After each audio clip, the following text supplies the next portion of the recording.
Hot horror story. మీరు కూడా బస్సులో ఒంటరిగా వెళ్తున్నారా? అయితే ఈ వీడియోని లాస్ట్ వరకు చూడండి. దినేష్ అనే వ్యక్తి ఒకరోజు బస్సు కోసం వెయిట్ చేస్తూ ఉంటాడు. బస్సు వచ్చిన తర్వాత దినేష్ బస్సు లోపలికి వెళ్తాడు. లోపలికి వెళ్ళగానే లోపల ఉన్న ప్యాసింజర్స్ అందరూ దయాల గెటప్లో ఉంటారు.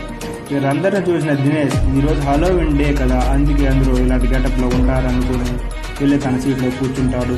కొద్దిసేపు తర్వాత దినేష్కి డౌట్ వస్తుంది. ఎందుకు బస్సులో ఉన్న ప్యాసింజర్స్ అందరూ ఒకరితో ఒకరు మాట్లాడుకోకుండా ఉంటారు అనుకుంటారు.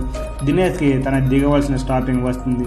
దినేష్ భయంతో వెంటనే బస్ దిగి ఆ సిటీలో ఉన్న బస్ స్టాప్ కాల్ చేసి ఆ బస్ నెంబర్ చెప్పి ఈ విషయం గురించి చెప్తాడు. అప్పుడే దినేష్కి భయంకరమైన షాక్. ఎందుకంటే ఆ బస్ స్టాప్లో వర్క్ చేస్తున్న ఆఫీసర్, సారీ సార్, మీరు చెప్పిన బస్ నెంబర్ వారం క్రితం యొక్క లోయలో పడిపోయి ప్యాసింజర్స్ అంతా చనిపోయారు. ఇప్పుడు ఆ నెంబర్తో ఎలాంటి బస్సు రన్ అవ్వడం లేదని చెప్తాడు.